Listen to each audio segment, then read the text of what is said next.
Good evening. I'm Colton Schwartzberg, and this is your nightly news update for December 5th, 2024.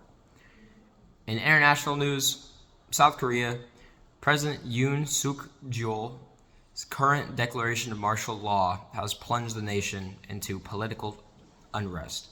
On December 3rd, President Yoon announced martial law during a televised address, accusing the Democratic Party, which holds a majority in the National Assembly, of engaging in anti-state activities and collaborating with North Korean communists to undermine the country. The decree suspended political activities, including those of the National Assembly and local legislators, and imposed controls and regulations on the press. The military briefly occupied the National Assembly building in Seoul. However, Parliament swiftly convened and voted to overturn the martial law order. Facing intense public protests and internal dissent, President Yoon rescinded the order as well as issued a public apology, stating he was very sorry for the fear and confusion caused.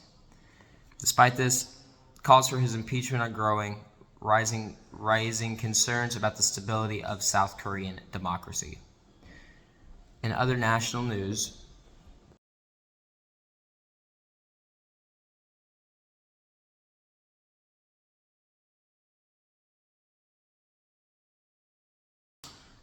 a significant policy shift as U.S. federal appeal courts have upheld legislation mandating that ByteDance, the China-based owner of TikTok, divest its U.S. operations by January 19, 2025.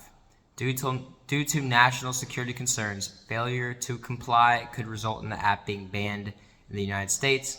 The court emphasized that the government's actions aim to protect U.S. freedom from foreign influence rather than infringe on free speech rights. In military affairs, a federal judge has upheld the U.S. Naval Academy's race admissions process, citing the importance of diversity within the military as a national security interest. This decision comes in response to a lawsuit filed by students for fair admission, which sought to challenge the Academy's practices. The judge noted that the Academy's mission to prepare military officers justifies its approach to achieving diversity.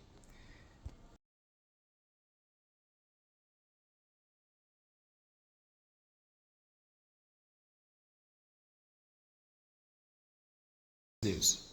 U.S. stock markets have experienced a significant surge following President Trump's election win, with investors pouring nearly $140 billion into the U.S. equity funds since November 5th.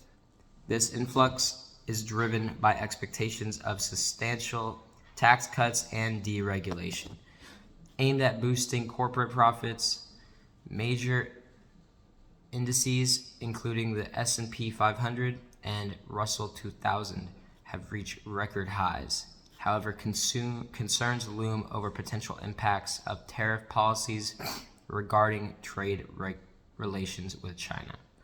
Analysts warn that while the market is currently thriving, the introduction of new tariffs could lead to increased inflation and weigh on U.S. economic growth.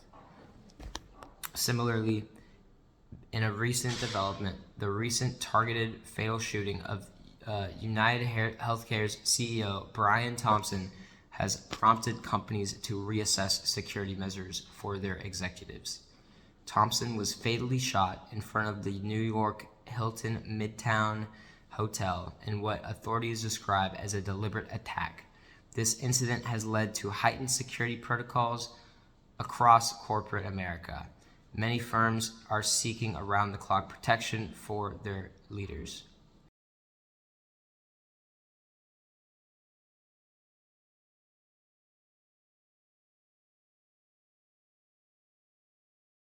In sports news, the NFL, the Cleveland Browns are gearing up to face the Pittsburgh Steelers, aiming for a season sweep. Cornerback Denzel Ward has been nominated for the Walter Payton Man of the Year award. Recognizing his excellence on and off the field, the Browns are also dealing with injuries, such as Maurice Hurst did not practice, while Juan Thornhill and Jamari Thrash have returned to the field. Despite these challenges, the team remains focused on their upcoming matches, with analysts weighing in on their chances against the Steelers.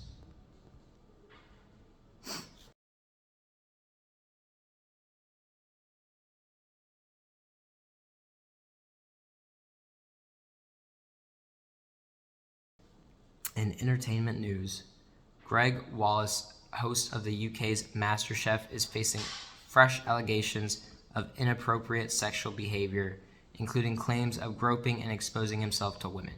Following the BBC News report, Wallace announced he would step away from the show to proceed with an investigation. He disputes the nature of the complaints and emphasizes his extensive career working with a diverse range of contestants. The BBC has reportedly removed Wallace's presence from its iPlayer and altered programs featuring him, as well such as MasterChef and Inside the Factory. In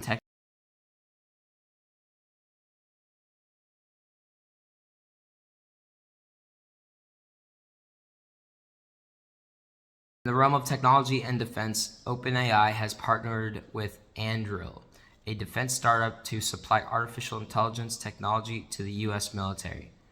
This collaboration aims at enhancing air defense systems as well as allowing for more accurate and faster decision making, making a significant shift towards the integration of AI in military aspects. Moving into local news. Now, let's go live to Jonathan Namer at Zilker Park, where the 60th annual Trail of Lights is about to begin. Jonathan, what's the atmosphere out there like?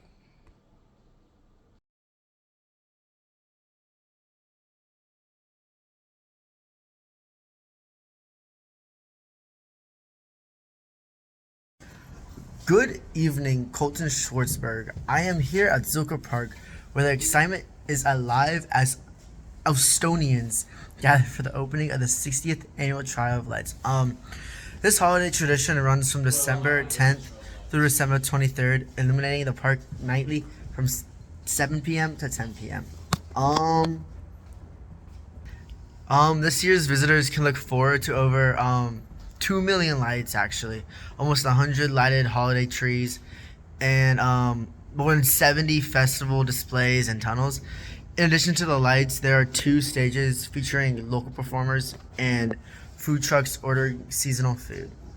Admission is free on some nights, including the opening night on December 10th and UT night on December 11th. For other, admission is $8 for individuals over 12 and over. It is important to say that parking must be purchased in advance because no on-site sales are available. The Trail of Lights is an awesome event. It bears extreme weather conditions for the city park closure. Given the forecasted cooler temperatures and potential for rain this weekend, people attending are being advised to dress warmly and bring umbrellas. At night, the park is transformed into a winter wonderland and the Christmas cheer is building. Regardless if you're a longtime resident or a first-time visitor, the Trail of Lights offers a magical experience for all. Thank you, Jonathan. It sounds like a delightful way to usher in the holiday season. Stay warm out there. Now let's check in with Jonathan Namer for the latest on our weekend weather. Jonathan, what can we expect?